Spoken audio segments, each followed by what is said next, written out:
From Microbe TV, this is Infectious Disease Puscast, episode 85, recorded on Monday, July 21, 2025. Hello, everyone. I'm Dr. Daniel Griffin, and joining me today is Dr. Sara Dong. Hi, everyone. I'm Sara. How are things with you, Daniel? Things are good. The YouTube watchers might notice that Sara, you're in some new digs there. Mm-hmm. I moved, or I'm in the process of moving, but I did most of the boxes and such this weekend with help, but lots and lots of stairs. So I'm very tired hire, and sore. Like anyone to help out, or was it just like they carried all the big furniture, but I didn't. I didn't finish packing everything. So since it was local, my husband and I were like, "Oh, we'll get to it." But you can only carry so many things down the stairs without falling. So it's my own fault. I should have been a little more packed. It's a lot. I bet people don't know this, but one of my first things I did after graduating, I didn't go straight to medical school. So after graduating college, a friend of mine and I started a moving company, Cheap and Gentle Movers. And there's a whole psychology to moving. And so you try to figure out what it is that helps the person with the transition, because it's traumatic to move, right? It's like getting divorced or, the death of someone you care about is this. And so is this the person who wants the TV and the couch setup? Is this the person who wants the stereo? And so to try to help them with that. I have to say, I really enjoyed that. And, it was quite a while in medicine before I actually ever made as much money as I did as a cheap and gentle mover. So, yeah, I remember you telling me about some of that when I moved not that long ago, and our truck broke down. So this move is much smoother than that so far. No trucks have broken down in process. Well, I'll stop boring people with my moving stories. Welcome everyone to another Puscast. References, as always, are available in our show notes at microbe.tv, the home of our growing multimedia empire. Puscast is a review of the infectious disease literature for the last 2 weeks that we found interesting or entertaining. So on to the literature, shall we? All right. Do you like that? Now you're getting in the cadence of me moving stuff around? Okay. All right. All right, we'll start off with viral, and remember to listen to TWIV this week in Virology. And we have the article, Elimination of HIV Reservoirs Harboring Intact Proviruses, published in JID. So I have to say, I was a little surprised to see this published here in JID, because it seems a little bit more basic science than I might expect in this journal. But here we go. I'm gonna sort of walk people through what's going on here. And I have to say, this is near and dear to my heart, because this is sort of this area that I was actively researching in when this pandemic came and messed with everything. But so here's the context. So human immunodeficiency virus, so HIV, will actually get into cells, and it'll establish this persistent infection by actually integrating into the host genome. So it integrates what we refer to as the proviral DNA, right? So you got DNA in there. That DNA, right, can actually go ahead and give you virus. And most of the integrated provirus, it's just, they're not good at it. 98, 97% just doesn't really work. But about 2 to 3% of these proviruses are actually intact, capable of reactivation and starting the whole HIV cycle up again. So this is one of those problems with how do we actually cure, sort of standing between us, a major obstacle in achieving an HIV cure, because they're just sitting there waiting to reactivate, produce more HIV reons. So these researchers are doing in this sort of this shock and kill approach. So they've designed this approach for selective elimination of host cells harboring replication competent HIV that they call SECH. Catchy. Setch, I don't know, whatever. Not that catchy. You're getting low points, I'm reading the John Green Anthropocene book where he rates them. You're getting a 2. This is not very catchy. I'm going to remember Setch. So what is Setch?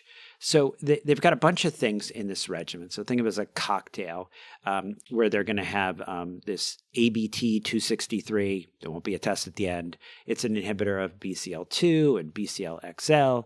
And then they've got this SAR405. It's an autophagy inhibitor, right? It keeps this, sort of self-phaging. And then they've got these latency reversal agents, right? Because what you want to do is you want to bring this provirus out of latency. If it's actually like an intact functional one, right, you're going to actually start to get some of those HIV products, TAT, NEF, VPR, envelope. They're going to also use an attachment inhibitor and fostemivir and an integrase inhibitor, raltegravir. But I imagine you can, use dolutegravir, different integrase inhibitors. But this is what they're using. They've got a protein kinase C activator, JKU1. I'm not going to go. Basically, they're using a bunch of stuff for latency reversal agents. And it's really impressive. So they give this cocktail, they reverse latency, and it selectively actually destroys those cells with successful integrated provirus. So really exciting data suggesting that this method is capable of effectively targeting HIV reservoirs that harbor these intact HIV proviruses that would otherwise restart the active viral replication. Very cool. It is. It seemed didn't it seem a little basic sciencey for JID? I don't know. I guess there's sometimes studies in there. I feel like as long as they have something that directly, that they feel like will directly transfer to sort of clinical care, I feel like sometimes they get featured in there. Yeah. I mean, they call it shock and kill, but I don't know. I almost think it's like wake up and kill or something. But so we got to work on the lingo. All right, so that's what we got for viral this week. So if you want more, if that wasn't enough, go to This Week in Virology, the full length and the clinical update. But we also have some exciting stuff this week in our bacterial section. Be sure to listen to This Week in Microbiology. I'm in the middle of an episode right now. It starts with a snippet, but it's not a snippet. They talk for an hour about what's supposed to be a snippet and another hour on the full paper. So deep dive, good science there. But I have sort of two articles here that dovetail together. So the article, Expansion of TET-M Carrying Neisseria Gonorrhea in the United States, 2018 through 2024, published in the New England Journal of Medicine. Here, researchers from the Harvard T.H. Chan School of Public Health and the University of Georgia reported that we've got this analysis of more than 14,000 publicly available Neisseria gonorrhea genome sequences collected through the CDC's N-gonorrhea surveillance system. They showed that the percentage of isolates carrying this TET-M resistance gene, right, so high-level resistant to tetracycline antibiotics, rose from 10% in 2020 to more than 30% in 2024. So what's going on here? Well, the analysis found that a large number, and this great figure here, you can sort of see it on its way to the moon, a large number of these TET-M carrying N-gonorrhea lineages increased from 1 to 4 over this period. The researchers suggest that increased use of doxycycline for treatment of chlamydia infections and doxycycline post-exposure prophylaxis, doxy-PEP, may be playing a role. So we have a nice quote. The increase in TET-M prevalence in 2020 coincided with the shift away from azithromycin towards doxycycline for treatment of chlamydia. And the increase that started in the summer of 2022 coincided with the reporting of the results of the doxy-PEP trial. The highest prevalence of TET-M carrying and gonorrhea was in the Pacific Northwest. Seattle was also one of 2 cities, along with San Francisco, in which a large randomized clinical trial of doxy-PEP was conducted. It was among the earliest adopters of doxy-PEP for the prevention of sexually transmitted infections for high-risk groups. Now, I've got a couple of thoughts here. So one is just like, okay, the sky's not falling. In a moment it will, but not yet. We don't use doxycycline to treat gonorrhea. But of the 4 major TET-M carrying and gonorrhea lineages identified, two carry mutations in another gene, PEN-A, that actually confer high-level resistance to ceftriaxone, which is currently the recommended treatment and last remaining effective antibiotic for gonorrhea. Now, the strains are also resistant to fluoroquinolone and macrolide antibiotics. So maybe the sky is falling. And it gets worse. It gets worse. The article, Potential Impact of Doxycycline Post-Exposure Prophylaxis on Tetracycline Resistance in Neisseria gonorrhea and Colonization with Tetracycline-Resistant Staphylococcus aureus and Group A Strep, published in CID. So in addition to finding this dramatic increase in resistance in N. gonorrhea up to 70% in this study, they also looked at Staph aureus and Group A Strep.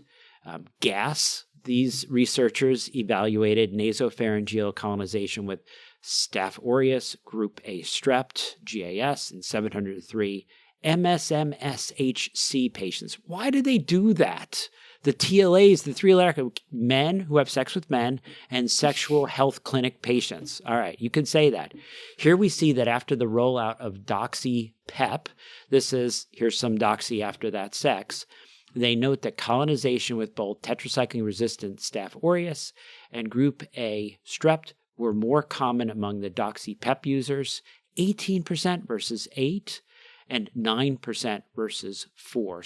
So more than double. And we've got this nice graphical abstract. You can see like things are bouncing along, and then the King County Doxy PEP guidelines are released. And again, up to the moon, right? So we're seeing this increase in resistance in gonorrhea, but we're also seeing that we're losing our drugs to treat Staph aureus and Group A Strep. There are a lot of three-letter acronyms in that one. I know, right? It's like so acronym. Now that you pointed out. Well, I have a string of a couple here from the bacterial section that all are interesting. So the first one I have is from CMI, methenamine hippurate as prophylaxis for recurrent urinary tract infections in older women, a triple-blind randomized placebo-controlled phase 4 trial. Impress you, IMPRES capital U. So as you can tell from the title, triple-blind randomized placebo-controlled. So there was a 6-month treatment period and then a 6-month follow-up of 281 women over the 70 years of age or older that were found from general practice clinics in Norway, Sweden, Poland, and the Netherlands. I think most of them were from the Netherlands. So these patients received methenamine 1 gram twice a day or placebo tablets twice a day for 6 months. And then they were followed for those 6 months afterwards off of the therapy. The authors define recurrent UTI as 2 antibiotic courses during the prior 3 months and or 3 courses of antibiotics for UTI in the past 12 months. And I wrote this down because I knew I wouldn't remember. The study was part of improving rational prescribing for UTIs and frail elderly. And that's where the impress you comes from somehow. Does that impress you? So not my not my favorite acronym, but anywho, so the primary outcome was the number of antibiotic treatments for UTI during the treatment period. They found that during this time, the window of the 6 months, the methenamine group had a lower incidence of antibiotic treatment for UTIs compared to placebo. So the incidence rate ratio was 0.75. These patients had about a mean of 3.5 UTI episodes per 12 months. In the year prior, just for reference for what their baseline was. There were not important differences in UTI symptom severity or duration or complications between the groups. I tried to pull out a couple other. The other thing I looked at is about a third of patients in both groups were on local estrogen treatment. And so methenamine reduced the frequency of the recurrent UTIs in these older women by about 25%. But after that 6 months, they seemed to have an increased risk of relapsed infection. And that was sort of the take home from this, which was interesting because I think most people probably sort of presume that once they come off the treatment that they'll kind of go back to their pre-treatment frequency of UTIs or less, rather than that being almost like a rebound type effect. I'm a big methenamine fan. I do like using it. And I think one of their motivators is this question of, can we do it as these sort of brief trials where they get 6 months, 3 months, and kind of using it periodically versus many patients who often are placed on it and probably remain on it indefinitely.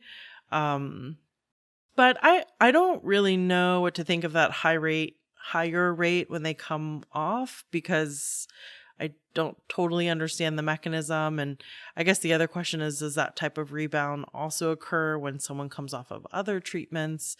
This doesn't change my mind as far as using methenamine as an alternative to chronic suppressive antibiotics, or at least trialing it in patients who could tolerate it, but still pretty interesting.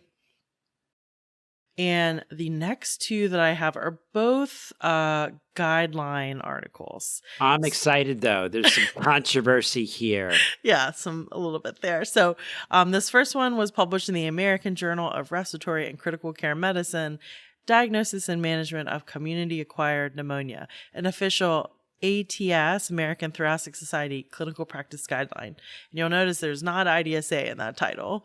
Yeah, we're going to come back to that. I'm not sure why you're giving them any air, but okay, we'll hear about that. I'm curious.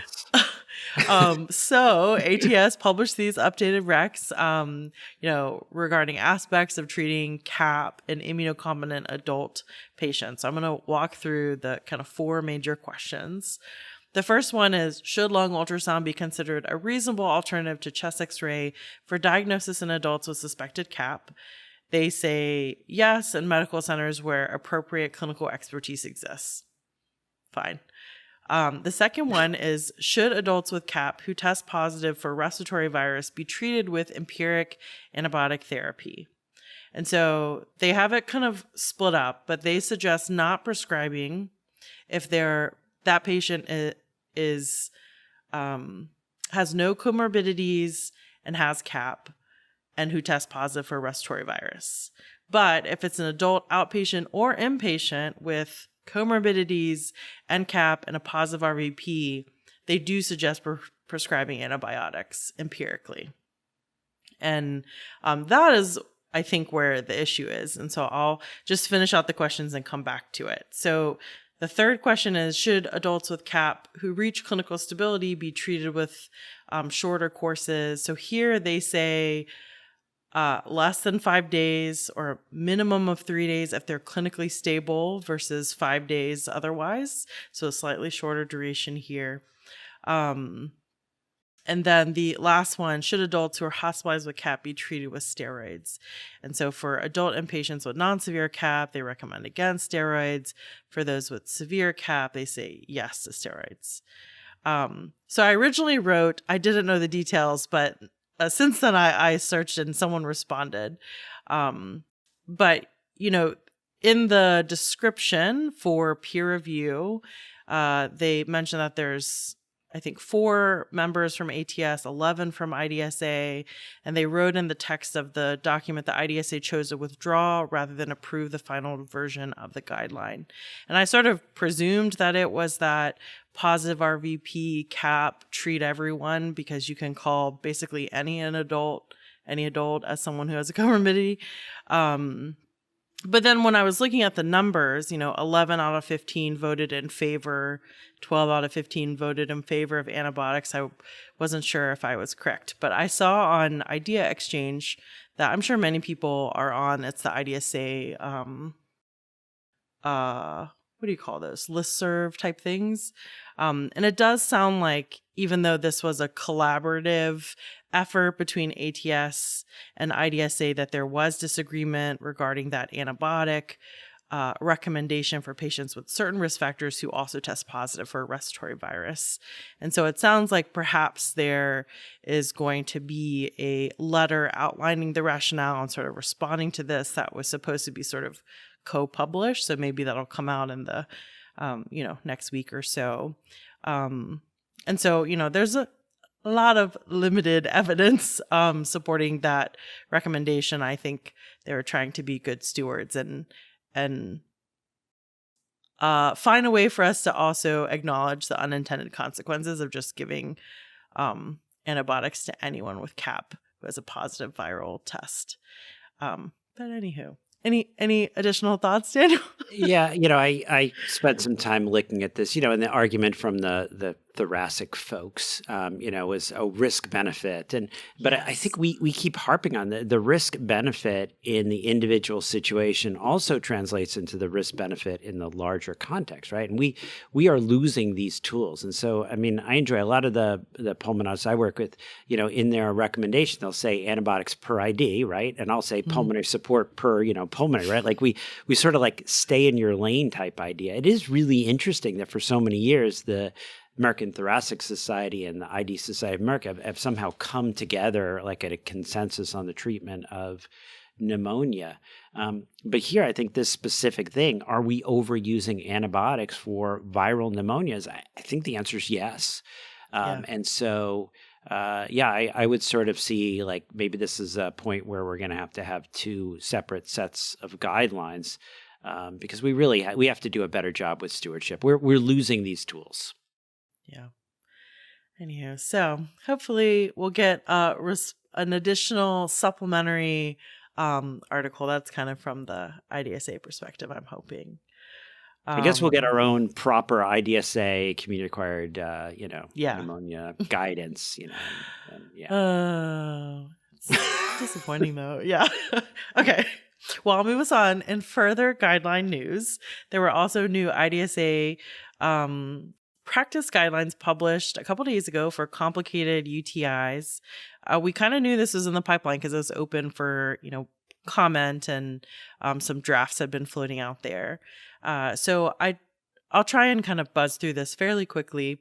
The first thing is these sort of quote new, I would say, but I think a lot of people have been trying to move towards how we describe UTIs and how do we classify them and adjusting from this like uncomplicated UTI versus complicated empylo to just simplifying it. So now they list uncomplicated UTI as infection confined to the bladder and afebrile women or men, and then complicated UTI meaning infection beyond the bladder in women or men. So that would include pylo. It would include if they're febrile or bacteremic. That includes catheter associated. The only sort of asterisk is that a lot of these recommendations for sort of shorter treatments that we'll talk about, the caveat would be if you have a patient who has an acute bacterial processitis, they might not be the right candidate for you to do these sort of shorter courses. And so they do have some boxes that further outline what's the clinical presentation that would fall under complicated UTI versus uncomplicated. And then for the sort of initial empiric antibiotic selection, the panel really focused on, selecting something based on their severity of illness. Do they have sepsis or not? At the initial sort of evaluation point, you're selecting among cephalosporins, carbapenem, piptazo, or fluoroquinolone for empiric therapy if someone has sepsis, but ideally not reaching for carbapenems or the more novel agents for, other patients that are doing well and are not in a sepsis type picture. They have some other comments in here, of course, about, avoiding antibiotics that patients have had resistance to in the past, trying to avoid fluoroquinolones as possible, trying to consider more recent urine cultures and antibiotic exposure over more distant, which are things that I think we all try to do. And they have a special note about only using the antibiogram to inform your decision-making if it is relevant and local and recent. So the same healthcare facility, the past 12 months, sort of appropriate to sort of use and apply to your patient. And so they have a figure 1 with this 4-step approach that people can take a look at. They have some information in here about trying to early transition to oral therapies if someone is clinically improving. They have a good oral option and they can tolerate oral. And so a total duration of 7 days. And so you can see they have a stepwise approach. If they're clinically improving, assess your oral options, switch, and then treat for 7 days. If they're not clinically improving, try to troubleshoot and see if it's a drug-bug mismatch, unresolved source, and so on. And then they have some tables with dosing for antibiotics that I won't run through. The only thing I was going to point out is on the dosing for oral antibiotics, they have a amoxiclav, but they put the other oral beta-lactams kind of low on the chart and say that comparative clinical outcomes data versus highly bioavailable oral alternatives are more limited and or discouraging. Consider use with ID pharmacist consultation if other alternatives are not available. So they included amoxicillin there. So I thought that was interesting because I certainly sometimes reach for high dose amoxicillin for UTIs. Anywho, okay. Moving us forward, we talked about this suggested duration of 5 to 7 days, which is exciting, right? Not committing everyone to 10 to 14 days for a complicated UTI. They suggest counting your duration from the first day of effective therapy. And then just that caveat that I mentioned, if it's a subpopulation, like someone that you think it's a febrile UTI and a male patient that you believe has acute bacterial prostatitis, they probably do need a longer course. But yeah, I'm grateful for these guidelines. I think this was a lot of work and a lot of people involved. And so hopefully it can help support people when they want to use shorter durations for these, quote, complicated UTIs. Yeah, I think this is great. And I Awesome. I don't know, maybe I like table 1.2. I kind of like the way they have it in table to get people to start to think about it. So way too many people, I think, just grab Augmentin. I always worry about Augmentin. And as they point out here, that, if it's amoxicillin resistant but Augmentin sensitive, you're really relying on that inhibitor. And if the absorption is variable and you're only getting 25 to 40% delivery to urinary, you may not really be getting effective therapy there. We certainly see failures there. But I think it's also like interesting to see is I see so many people where the urinary tract infection is sensitive to cephalexin, but yet they end up going out on cefpodoxime, right? And so I was listening to that recent, I don't know if you listened to the break point, where they were talking about like, Vanta and cefpodoxime. That is not oral ceftriaxone, right? So, and it was something like 72% are sensitive and 28% are not when it's like cefazolin resistant, ceftriaxone sensitive. So really, I mean, nice thing here, you look at good old Keflex, which it might be sensitive to. You don't have to worry about getting that beta-lactamase in there. 90% oral absorption, 90%, urinary excretion. What a great drug. Where some of these other drugs, only 50% for cefpodoxime, cefiximine, only 50% absorption, cefuroxime, only 52% absorption. So, just that we learn early on, like try to use the narrowest spectrum, drug you can. And here, look at this excellent delivery. So I don't know. I think this is table 1.2 is something I'd love people to spend a little time looking at. But yeah, I think this is, if people read it and moves the needle, I think this is great stuff. Yeah. And wrapping up this section, the last one that I pulled was from Antimicrobial Stewardship and Healthcare Epi, the impact of an intervention to increase follow-up blood cultures for patients with Staphylococcus aureus bacteriuria. So we often teach about how if you see Staph aureus in the urine, that might be a signal of bacteremia, which often leads to checking of blood cultures. And so here, authors share the impact of a microbiology alert recommending follow-up blood cultures for patients with Staph aureus bacteriuria. So these were adult ambulatory patients at Intermountain Health, which is a pretty large healthcare system across 6-ish Western states. And so in about 2,500 patients, the rate of follow-up blood cultures obtained was 20.6%. That had increased 6.3 percentage points compared to prior to the intervention. So they found that early Staph aureus bacteremia detection from the follow-up blood cultures increased from 0.6% pre-intervention to 2% post-intervention. So overall, the alert increased getting the blood cultures by 44%, but that yield still was pretty low.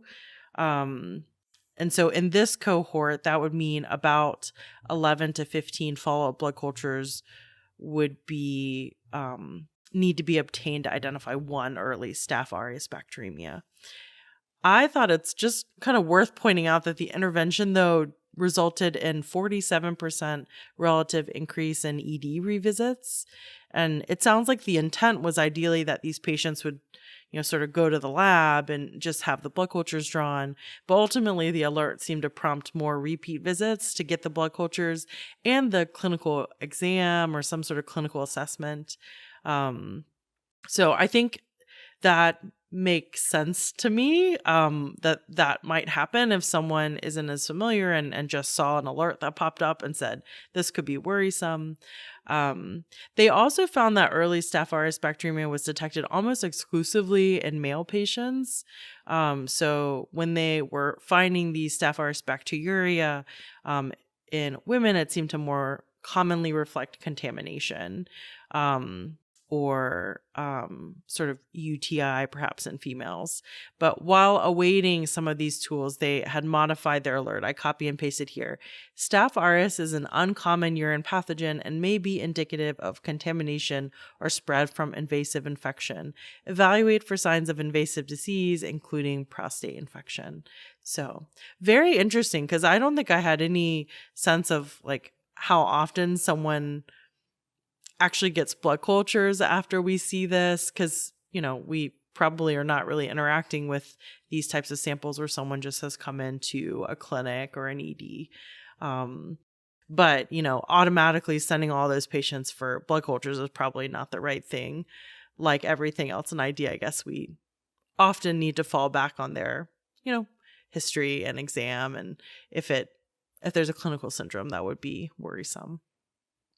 Yeah, I would have liked in this paper for there to be sort of a better, like, okay, if someone has Staph aureus in the urine, what percent of the time do they also have, Staph aureus bacteremia? Because then you would know. Like here they're saying, the Staph aureus bacteremia increased from 0.6 to 2, but they still were only checking in a minority of folks, right? So they, they're only checking in 20% of people. So does that mean that 10% of people with Staph aureus in the urine have Staph aureus bacteremia? I don't, that seems I see right.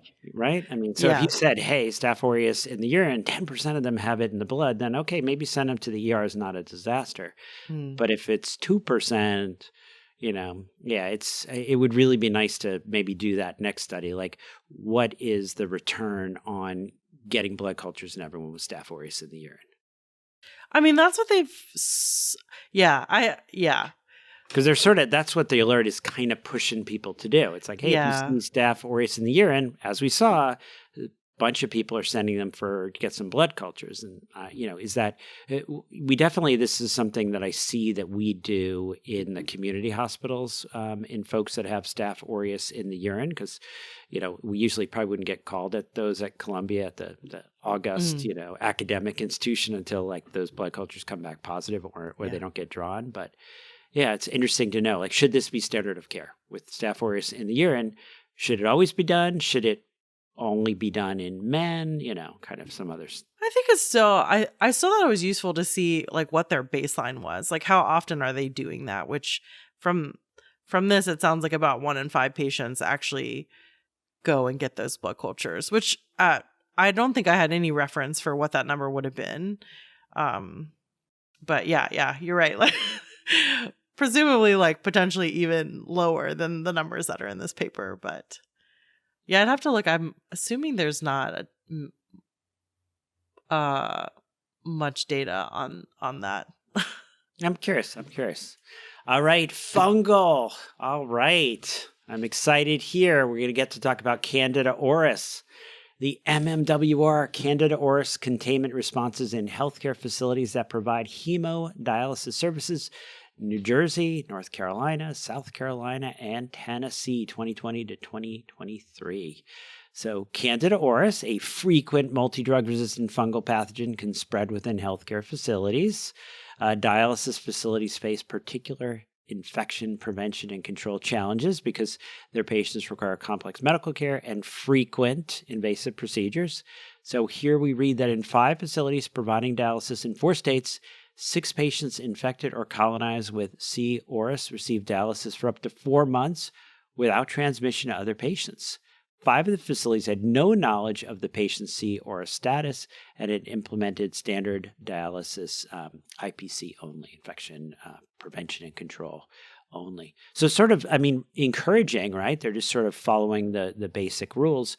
We're not seeing transmission, but also a little worrisome that they have no knowledge that the patients had C. aureus. So mixed. Also, when I saw those Candida aureus papers that have popped up, is it actually Candid? It's not Candida is the first name of. It's like Candidozyma or something else different. Yeah. Did they I'm change still the gonna name? just say it's Did they Candida. change the name? Like, what's going on here? I'm pretty sure they changed the name. Anyway, I have a patient. This actually came up for me in clinic recently, so I pulled this paper from BMC Infectious Diseases, Effects of Post-Operative Antifungal Therapy on Recurrence of Aspergillus Infection After Pulmonary Aspergilloma Resection, a prospective randomized controlled single-center 24-month open-label parallel group trial. So we don't really know the answer to whether post-op antifungal therapy is necessary for someone who gets surgical resection of a pulmonary aspergilloma, or I think it would be fair to say it's controversial. And so in this study, patients who underwent surgical resection were randomly assigned to either receive a 3-month course of voriconazole post-op or just based on symptom treatment alone. And so they evaluated participants for recurrence of infection and then for drug-related side effects. They followed them for about 2 years. It's relatively small. There were 36 patients in the voriconazole group and 14 patients in the control group. After a median follow-up of 27 months, there was no recurrence of Aspergillus infection in either group. And so they assessed a couple different things. So quantitative alterations after antifungals from symptoms like, from perspectives like symptoms, host immunity status. They looked at CD4, CD8, and some other labs, and pulmonary function.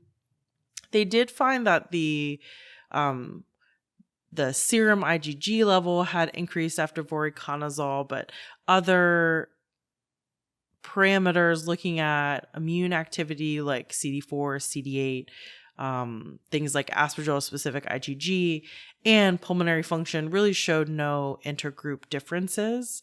But voriconazole, not surprisingly, was associated with some side effects, so significant increases in the AST level, numerically higher but not statistically significant hypokalemia. So based on this, here, post-op antifungal therapy did not reduce or impact aspergillus recurrence. It did pose some, adverse effects. All of this suggesting that these immunocompetent patients who get complete resection, that they probably don't need routine post-op antifungals. There's always this question of the spillage. If they don't have spillage, that's kind of what these are supposed to be. They did note that there's some, discrepancy in mortality and complication rates, especially compared to older studies. Probably, complications were often listed as anywhere from 25 to 40% or mortality up to about 4%. And they sort of explain this as maybe a reflection of newer, better surgical techniques, lower risk of spillage and complications, particularly with VATS, which I think is probably true. So just some support for not routinely giving antifungals for most of these patients that undergo a successful resection, which I think is good news. All right. So I pasted in up above, I don't know if you saw this, Candida aureus has recently changed its name to Candidozyma aureus. Why do they do this? Reflections on close. infection prevention and control. Yeah, I don't, because, what's going to happen is it's going to come to a hospital near you and you're not going to know what it is because it's going to get this new name. But anyway, all right. So if people want to read reflections and nerdy ID people, discussing, fuming, complaining about name changes. But all right, we have the article, Triazole-resistant Aspergillus fumigatus in the Netherlands between 1994 and 2022, a genomic and phenotypic study published in the Lancet Microbe. So again, we keep talking about the emergence of resistance, and that's what we're talking about again. The effectiveness of triazole therapy is hampered by the emergence of resistance, mainly caused by mutations in the CYP51A gene and a tandem repeat of 34 bases and 46 bases in the promoter region, which correspond with signature triazole resistance phenotypes. You don't have to remember that. Just sort of remember that we're getting mutations. We're getting the emergence of triazole resistance here. So because we know the genomic things, so we can do this genomic and phenotypic study where they're going to screen all the Aspergillus fumigatus isolates from Dutch hospitals collected between January 6, 1994, December 31st, 2022. And they're going to look for resistance to triazole using agar-based methods, and also characterized by sequencing of the CYP51A gene and the in vitro susceptibility testing. I'm going to sort of try to somehow pull this together without having everyone fall asleep. But basically, what are we seeing? We're seeing issues with resistance and triazole resistance. So, yep, not good as we start losing our antifungal drugs. All right, large language models and their performance for the diagnosis of histoplasmosis was published in PLOS NTDs. This also could have gone into miscellaneous section because it's looking not just at a fungal infection, but really the ability of AI. That's AI, artificial intelligence, not A1 steak sauce, to include the actual diagnosis and the differential diagnosis based on the features of the case. So for background, progressive disseminated histoplasmosis remains a major but largely undiagnosed AIDS-defining opportunistic infection. Low awareness of the disease, its proteoform presentation, and the lack of rapid diagnostic tools in most endemic areas still cause potentially fatal delays in antifungal treatment. So there was a little background here. In 2024, this group published a letter on the poor capacity of ChatGPT 3.5 to identify vignettes of HIV-associated histoplasmosis when prompted, what are the diagnostic hypotheses? It missed 16 of 20 vignettes. Like, we always like when AI screws up, right? Because we're worried it's coming for our jobs. So here, they retested different large language models, their ability to suggest a diagnosis of histoplasmosis from the same 20 clinical vignettes of people with HIV-associated histoplasmosis on which ChatGPT 3.5 had stumbled upon in early 2024. I like the way they word that. Sort of makes it like, sort of anthropomorphizes the ChatGPT. Poor ChatGPT stumbling. Well, 10 of these vignettes were drawn from published case reports, and 10 were from their histoplasmosis cohort. They removed the identification of Histoplasma capsulatum before prompting ChatGPT 3.5, ChatGPT 4.0, Microsoft Copilot, Google's AI Gemini, and DeepSeek about what are the diagnostic hypotheses for the 20 clinical vignettes. They then examined the outputs to see whether histoplasmosis was mentioned as a differential diagnosis. Striking performance of Microsoft Copilot was on par with recent antigen detection 10 sensitivity, which is above 90%. So I've got a nice figure here where you can see that, Microsoft Copilot was doing quite well there on including histoplasmosis in the list of differential diagnoses. And DeepSeek sounds really cool, but it did not do very well. Yeah. All right, Parasitic. Be sure to listen to This Week in Parasitism. And here we have the lonely article, Field Evidence of Tryptograminosis Trypanosoma cruzi infection, diverse host use, and invasion of human dwellings by the Chagas disease vector in Florida, USA, published in the open access journal PLOS NTD. So this is a little worrisome. So I want everyone to pay attention here. So they're using field sampling and community science programs from 2013 to 2023. They're going to collect triatotomines. Basically, they're gonna get those blood-sucking kissing bugs, right? And they're gonna collect them from peridomestic and domestic settings. They're identifying them by species. They're gonna analyze their blood meals, and they're gonna screen for T. cruzi infection, right? We're seeing, like, could these bugs start giving people Chagas disease? And remember, these are those bugs, those blood-sucking vectors that cause Chagas disease. And remember the way they do it, right? And this is a little bit of a twist, is they take a blood meal and they basically leave an open wound and then they poo, and then the poo gets rubbed into the open wound, right? So it's not like they're injecting it like the mosquitoes. And supposedly, the kissing bugs here in the States are a little different than the ones down south. Apparently the ones down south, as they're eating, they're pooing. It's like coming right out. Here, maybe these guys wait a little before they poo, so maybe the world is not ending.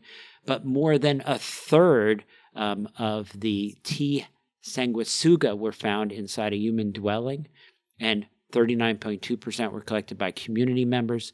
T. cruzi was observed in 29.5% of tested bugs. What do you think about that? This actually came out. We were talking about how all these, because I feel like it got picked up and people were talking a little bit more about Chagas in Florida, and we were talking about in the transplant context. But yeah, I don't think I have anything insightful to say yet. Well, it's interesting, right? So they're seeing. So I gave you kind of the punchline, right? So a chunk of them. So let's say like a third of the bugs they tested have the T. cruzi parasite in there, but then the other is like, well, what are these bugs, feasting upon? And so they actually, they did a blood meal analysis of the bugs, and they found that 60% of them are feasting on mammals, 37% on ectothermic vertebrates. But human blood meals contributed about a quarter of the blood meals. So significant vector-human contact here. So, as much as people are excited about like how wonderful things are in Florida, this is making me a little less excited about what's going on down there. Oh, wow. We don't have any, I didn't realize we don't have any miscellaneous this week. So that maybe actually, people are glad. They're like 45 minutes in. They're like, thanks. Well, on that blood meal note, that brings us to the end of this podcast. As always, the references for this show are available at microbe.tv, the home of our growing multimedia empire. You can find the Infectious Disease Puscast at Apple Podcasts, microbe.tv/Puscast, or grab it with your favorite podcatcher or on YouTube. And then make sure to subscribe, like us, ring the bell, leave comments.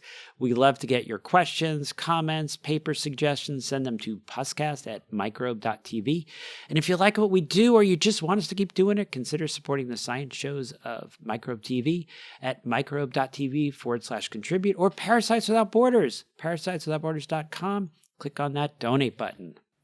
I'm Sara Dong. You can find me on Blue Sky at sarawindong.febralpodcast.com, or you can find me just directly at febralpodcast.com.